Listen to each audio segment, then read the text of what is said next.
another episode of Your World, this week with me, Diayu Fadila. Now let's begin our first segment. On our first segment, we have news regarding the Gaza crisis, where the Organization of Islamic Cooperation, or OIC conference, had called for an immediate ceasefire in the city torn by Israel's occupation in Gaza. Here are the news in detail.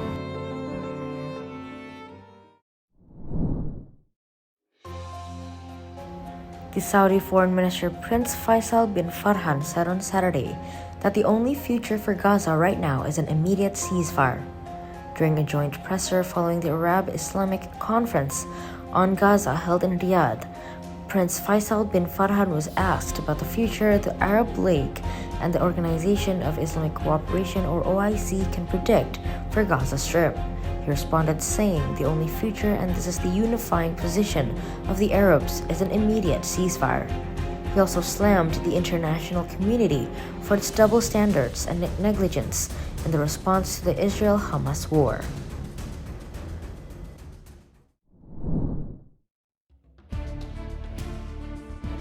"70 ambassadors of countries and regions to the United Nations office in Geneva on Friday, 10th November, made a joint call on the international community to act now to fulfill its obligations under international law to end the bloodshed and suffering in the Gaza Strip.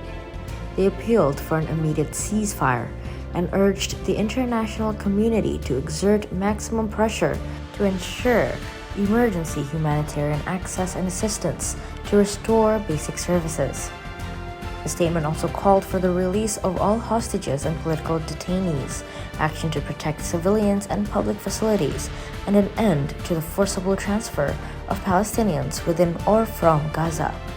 The month-long Palestine-Israel conflict has so far led to the deaths of over 11,000 Palestinians in Gaza. Meanwhile, about 1,200 people in Israel were killed and a total of 239 people were taken hostage during the Hamas attack on Israel on October 7th.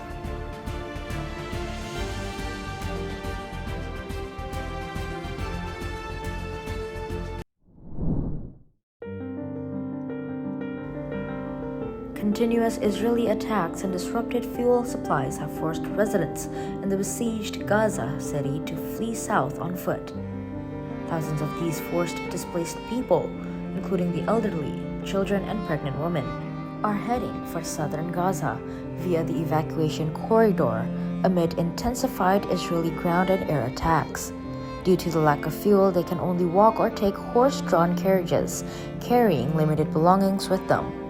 At the Gaza Valley in the center of the enclave, an evacuee said on Friday that he had walked 15 kilometers to get there.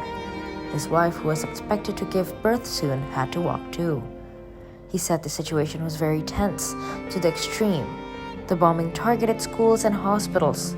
According to him, children suffer from dysentery, diarrhea, and vomiting that every day they have to get checked by a doctor.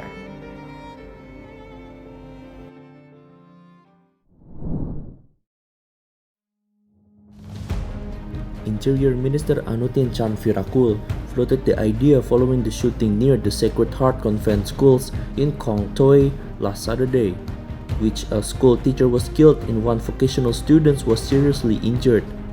The shooting is thought to have been the result of rivalry between the two vocational colleges in Bangkok. Anutin said the civic courses were taught in the past but were scrapped in the recent years for no apparent reason, adding that he sees the need for the courses to be revived to teach the ethics and duties of Thai citizens. He said that he has instructed the Department of Provincial Administration to coordinate with the Royal Thai Police to be strict with private individuals who carrying guns in public, saying that no permits will be issued for civilians to carry arms in public. Regarding school rivalry, which is reported to be the cause of the student violence, he said that school administrators have been told to make sure that their students do not carry weapons to schools and to educate them about the consequences of student violence. Meanwhile, police in charge of investigating the Klong Toi shooting said they know the particular college wherein the gunmen go to study and are trying to track down the shooter and his accomplice. 3 classmates of injured students have been questioned by the police, and all of them claim that they have no conflict with the students of any schools because they are in their first year.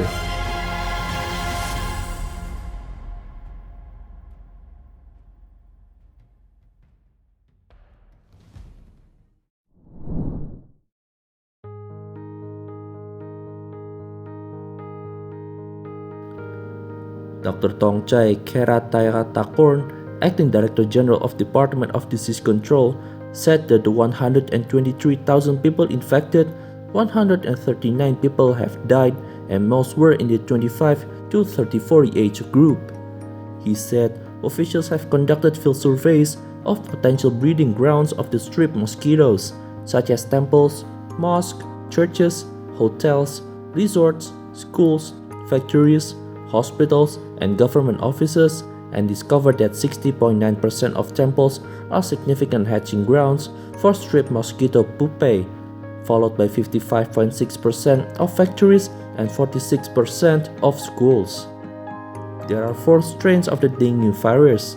A person who is infected with 2 different strains is susceptible for developing more serious symptoms, said Dr. Tongchai, as he advised people who believe they may be suffering from the dengue fever to refrain from obtaining medication themselves, such as buying aspirin from a pharmacy, and that they should see a doctor immediately.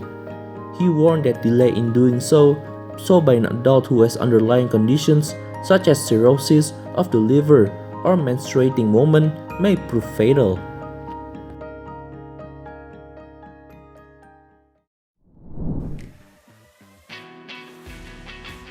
The World Football governing body FIFA has officially opened a new Jakarta office. The FIFA Jakarta office is a 962 square meter space with a capacity of 40 people. The office features an executive lounge, conference and meeting rooms, an exhibitions area, and media conference facilities. The new FIFA office in Jakarta, located at Menara Mandiri 2 at Jenderal Sudirman Street, was inaugurated by President Joko Widodo on Friday. The new office will serve as FIFA permanent office in Southeast Asian hub. President Jokowi hopes that the opening of this FIFA office in Jakarta will be the first step towards achieving excellence in Indonesian football. The president also hoped for an improvement in the quality of competitions across Indonesia and to inspire young people to achieve their dreams, embrace sportsmanship, and unify the world. Apart from inauguration, FIFA President Gianni Infantino and Football Associations of Indonesia PSSI President Erick Thohir signed a memorandum of understanding. Under this MOU, the Indonesian government is committed to supporting the FIFA Jakarta office. The support would include provide office space, international organization status, and operational matters. Meanwhile, FIFA is committed to providing coaching guidance to the development and improvement of Indonesian football.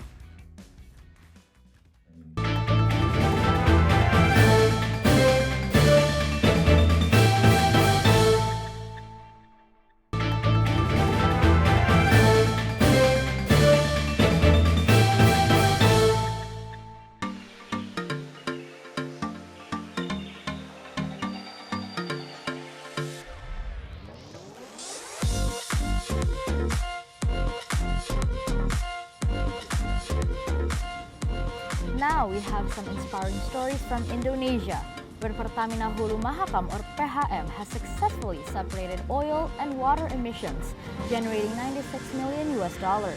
And also, the Banggar Final Waste Dump in Balikpapan, East Kalimantan also has successfully produced methane gas from waste. That and other stories are coming up next.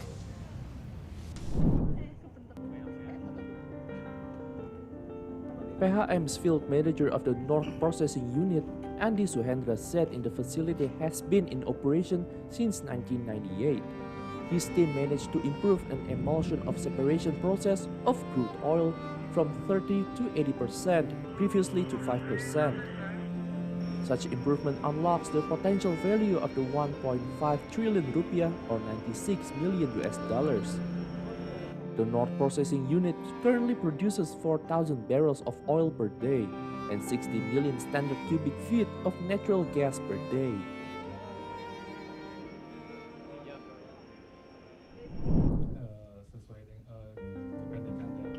PHM General Manager Setio Sabto Edi said production of oil reached 26,251 barrels per day, and natural gas hit 530 million standard cubic feet per day in the first 10 months of the year. Setio added that such achievements come even as oil and gas fields across Mahakam work areas are entering stage 4 of natural decline. The company managed to boost output despite natural decline thanks to a combination of innovations and aggressive drillings. PHM targets to have 90 development wells and 2 exploration wells this year to increase output by 3,180 barrels of oil per day and 75 million standard cubic feet of gas per day. As of the end of September, PHM has 54 development wells and 1 exploration well. Hanya platform-platform yang di tempat pemrosesan. Tapi kalau the total of urban waste arriving at the Manggar Final Waste Dump in Balikpapan City, East Kalimantan Province has reached around 480 tons per day. To reduce the waste piles, the Manggar TPA Service Unit has cooperated with Pertamina Hulu Mahakam to convert waste to methane gas through its Waste to Energy for Community program. Communication Relations and Community Involvement and Development Head at Pertamina Hulu Mahakam, Franz Hukum said, the methane gas produced under the Waste to the Waste program has been distributed to the people around the waste disposal area for cooking.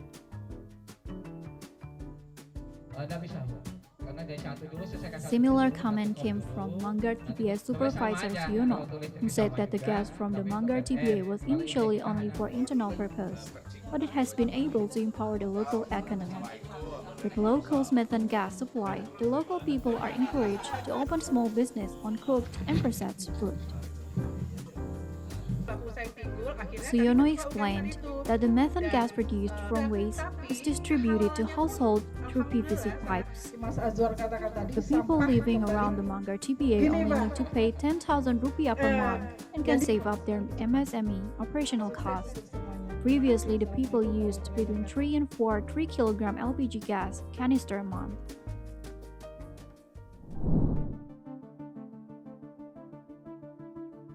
During the Conference of Green Press Community organized by the Society of Indonesia Environmental Journalists, or SIEJ, on Thursday, the head of the Bogor Environmental Agency, Denny Wismanto, said that the city administration has carried out various efforts to tackle plastic waste.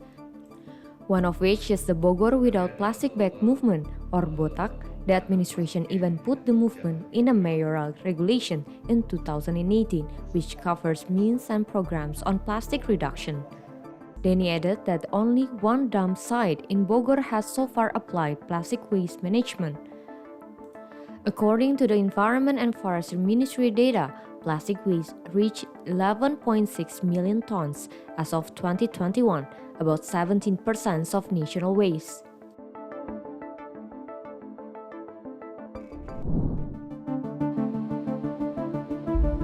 Speaking at a discussion in Jakarta, Susi Pujiastuti said that a condition which causes environmental damage in the sea and coastal areas is the large number of new ponds which can affect mangrove ecosystem.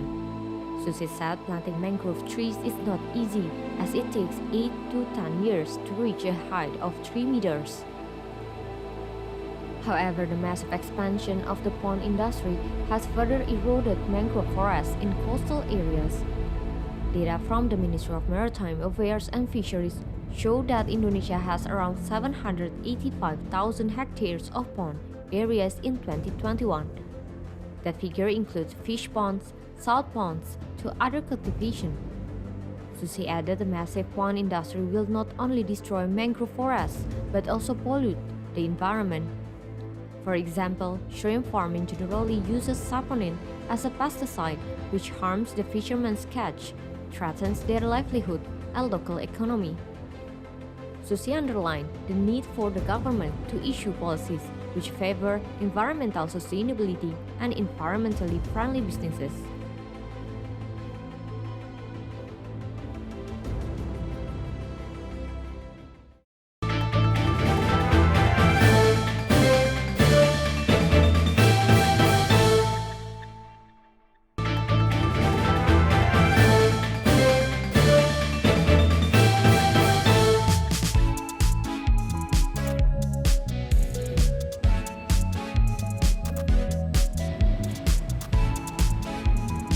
12 orangutans have been released to the Bukit Batikap Protection Forest and also the Kejesewen Ecosystem Restoration Concession in Kalimantan.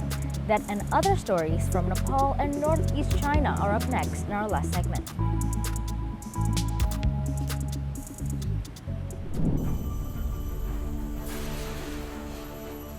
In collaboration with the Central and the East Kalimantan Natural Resources Conservation Agencies, or BKSDA, the Borneo Orangutan Survival, or BOS Foundation has released 12 more orangutans in the Bukit Batikap Protection Forest and Kejesewen Ecosystem Restoration Concession.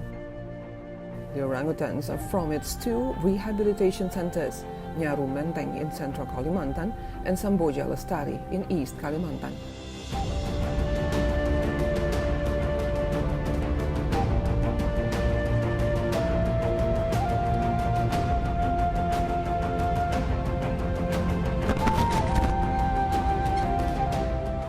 The release in Central Kalimantan was conducted first on November 6th, involving 5 male and 3 female orangutans. From Nyaru Menteng, the 8 orangutans were transported by car and helicopter to the Sangkalemo Airport.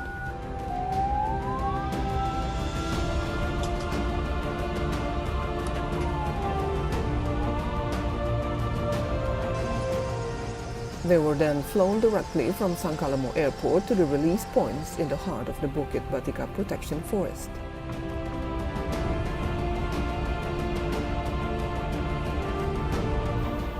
The release in East Kalimantan was conducted after the release in Central Kalimantan was completed.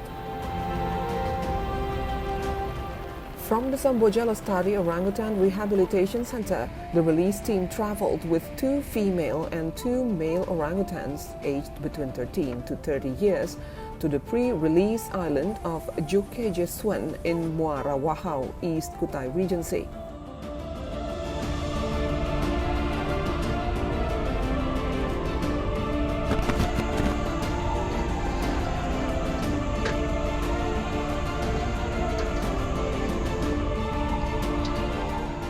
From there, the same helicopter was waiting to transport them directly to the release point on the northern side of the Kejesewen forest.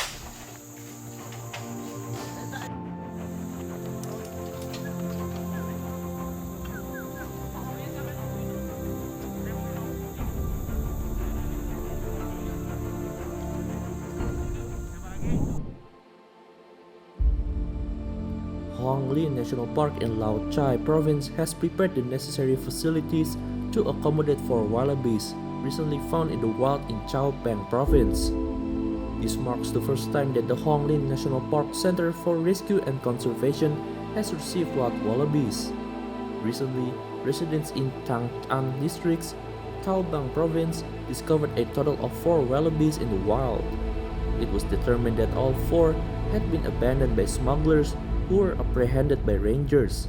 However, these 4 individuals are currently being temporarily held at the Tang An District Forest Ranger Station, and wallabies are native to Australia.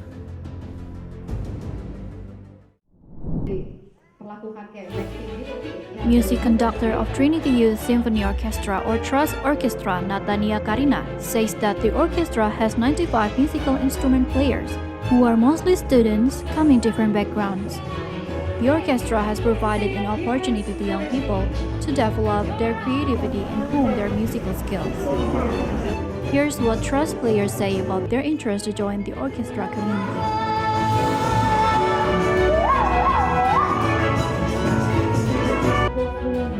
Trust Orchestra has proven the young people in Indonesia have great potential in becoming creative and innovative orchestra music.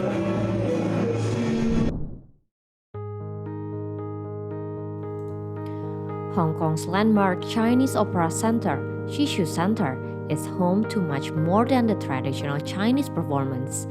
A dance production team based in India performed the first live Bollywood musical at the center last month, as part of the city's annual India by the Bay festival.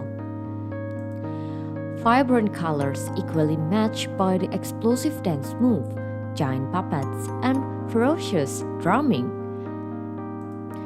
Members of India's Teamwork Arts production were in Hong Kong to perform the very first Bollywood show in the city as part of the annual India by the Bay Festival, which has celebrated Indian culture in the special autonomous region since 2015. Director Sanjoy Roy noted his troupe previously performed on the mainland. Roy also explained why he thinks his play can break cultural barriers. According to Roy, genres like Bollywood with big song and dance, great fight sequence, and lots of action, they cross languages.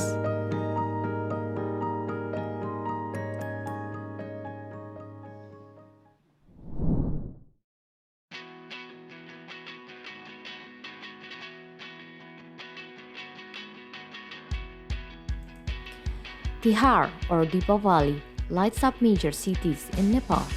Major cities across the country, including the federal capital Kathmandu, are brightly decorated with twinkling lights. Along with the streets of Kathmandu, houses and commercial buildings are lit up. During Tihar, lights and lamps are lit to brighten up the house. Tihar, the Deepavali festival, is known as the Festival of Lights that has begun from Saturday, November 11th. It is the second largest festival of Nepali Hindus. Also known as Yam Panchak, the festival is observed for 5 days. During the festival, people decorate their houses with colorful lights, flowers, and oil lamps. They celebrate the festival eating various delicacies, including sweets and special delicacies made of rice flour. Playing Dusi Bailo, carols, and worshipping various animals and birds are significant aspects of this festival. The first day of Yam Panchak is observed as Kang Tihar by feeding crows, regarded as messengers in Nepali society. Lakshmi Puja, worship the goddess of wealth, is done on the main day of Tihar, known as Deepavali. Dogs, cows, and oxen are also worshipped during Yamanchak, known as the Gai Puja and Goru Puja. The final day is Bai Tika, the day when brothers receive tika from their sisters. The government has announced public holidays starting from Lakshmi Puja to the following day of Bai Tika from November 12 to 16.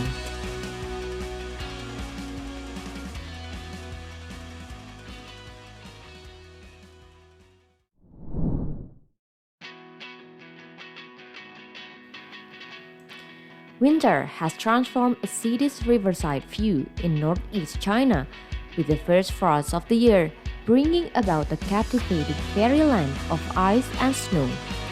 The Songhua River cuts through Jinan City in Jinan Province, bestowing upon it no shortage of natural beauty.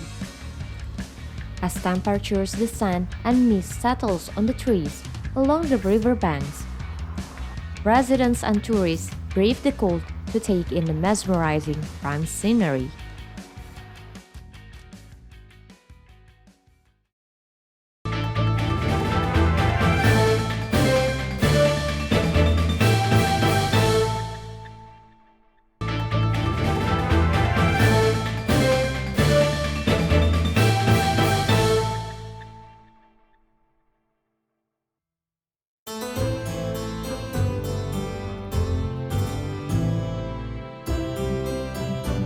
That wraps up today's episode of Your World. I'm Dia Fadila, and see you next week.